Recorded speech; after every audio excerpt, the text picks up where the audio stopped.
History's most terrifying dictators you've never heard of. History remembers the monsters it can name. Hitler, Stalin, Mao.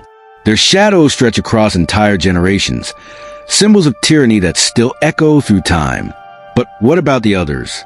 The ones who ruled in silence, hidden behind isolation, propaganda, or forgotten corners of the world. The ones who slaughtered thousands, even millions, but never made it into the school books. This is their story. A journey into the hearts of men who became gods, not through greatness, but through fear. These are history's most terrifying dictators you've never heard of. The illusion of civilization. Every empire believes it stands for progress. Every ruler claims to bring order to chaos.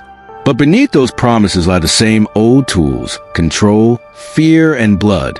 When we look back at the 20th century, we see a world obsessed with ideology: communism, nationalism, liberation, faith. Yet behind every slogan, there was a man, fragile, paranoid, hungry for worship, and a population too terrified to look away. The story of forgotten dictators is not about isolated madness. It's about the fragile line between leadership and godhood, and how quickly humanity can cross it. King Leopold II, the butcher of the Congo.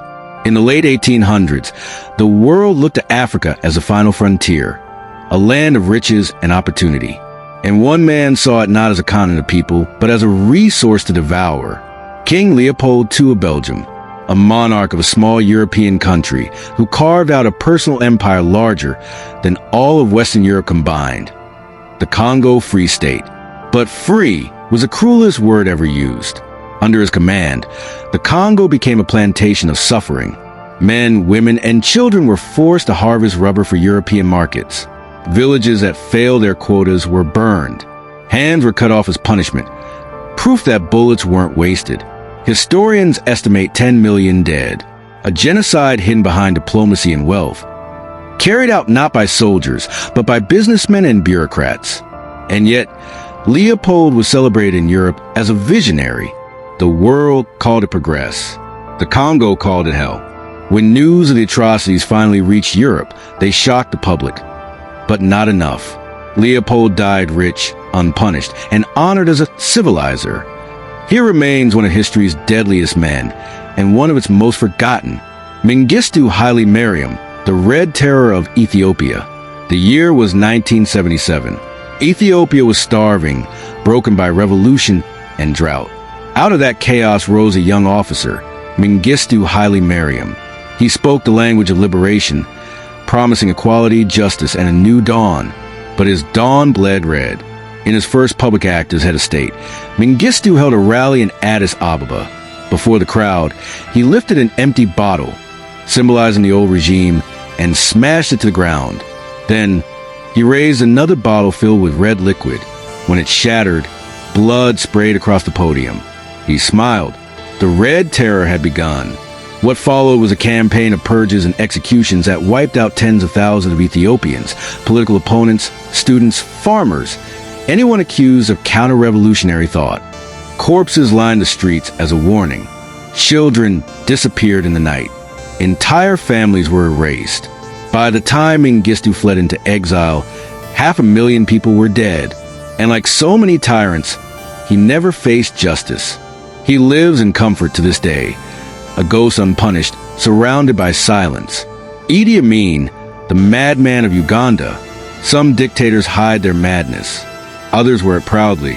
Idi Amin was both a clown and a monster, a man who smiled as he destroyed his own country.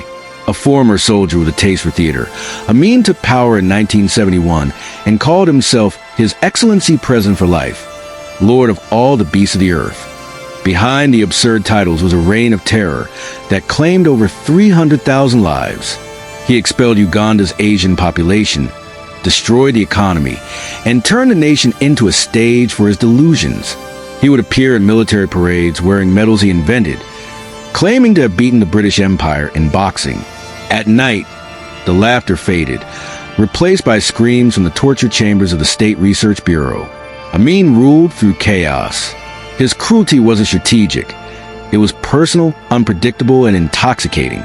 He craved fear like oxygen. And when the fear finally turned against him, He fled, not to prison, but to exile in Saudi Arabia, where he lived peacefully until his death. For decades, Uganda struggled to erase the stain of his name. But in every empty chair at every vanished family's table, his ghost remains. Francisco Macias Nguema, the cannibal of Equatorial Guinea. There are dictators who killed control, and then there are those who kill because they can. Francisco Macias Nguema ruled the small African nation of Equatorial Guinea from 1968 to 1979, and turned it into one of the most terrifying places on earth. He banned education. He outlawed Christianity. He declared himself God. And in his capital, Malabo, entire streets were lined with the corpses of those who disobeyed. He executed entire families for wearing glasses, believing literacy was rebellion. He burned money because he thought it mocked the sun. And he ordered mass killings on Christmas Day, while his soldiers played "Those Were the Days" over loudspeakers. By the time his own nephew overthrew him, 1/3 of the country's population was dead or in exile. A man who began as a liberator became a nightmare so surreal it defied understanding. Even his trial was bizarre. He arrived blindfolded, laughing, quoting scripture as the sentence was read. And when the bullets finally stopped, the silence that followed was unbearable. Pol Pot, the killing fields. In Cambodia, the earth itself is haunted, because beneath the grass and rice paddies lie the bones of millions. Pol Pot, leader of the Khmer Rouge, dreamed of creating a utopia free of corruption, capitalism, and Western influence. He wanted to start history over from year zero. And to do that, he erased everything.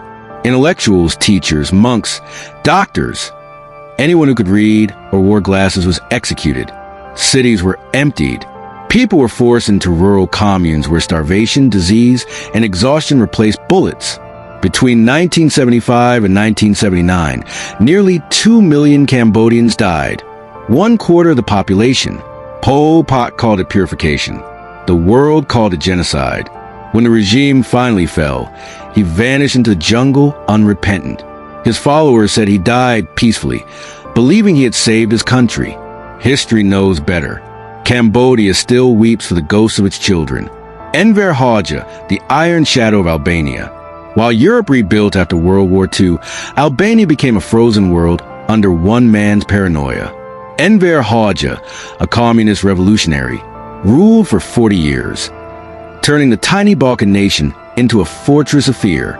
He cut ties with allies one by one, Yugoslavia, the Soviet Union, even China, believing they betrayed Marxist purity. He built over 170,000 concrete bunkers, convinced the world would invade him. No one did.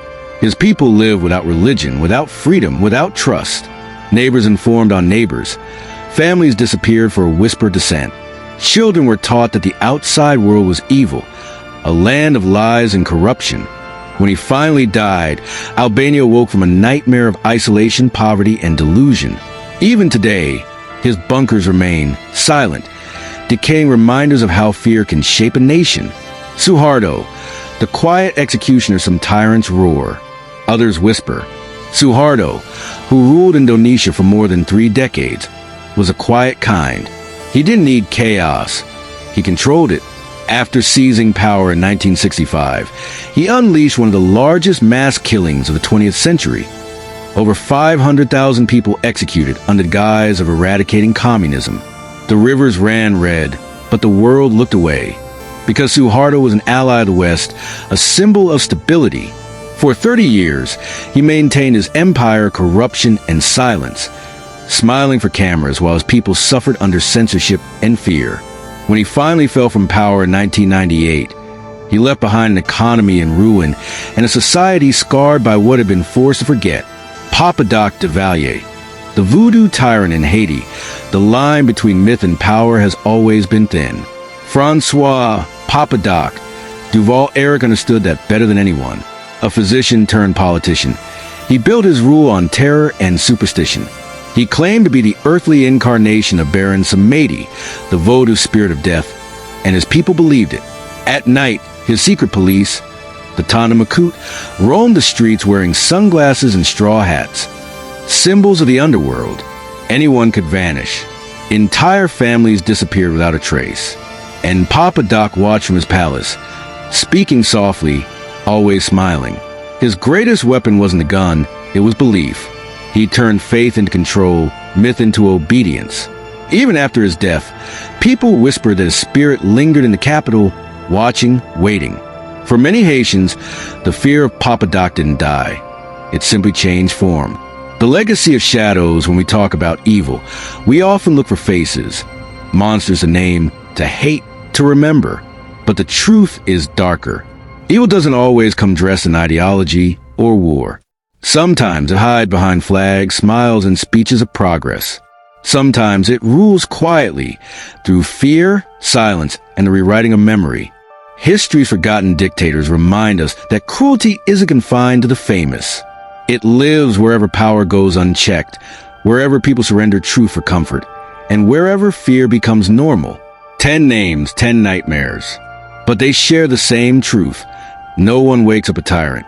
They are made by ambition, by fear, by a world too willing to look away. And so, as time marches on and new leaders rise with promises of salvation, remember the lesson written in the ashes of their reigns. The greatest danger is not the evil we see, but the evil we forget. Don't forget to subscribe to this channel for more amazing videos. Like this video, comment, and share. Join me in my next video. Bye.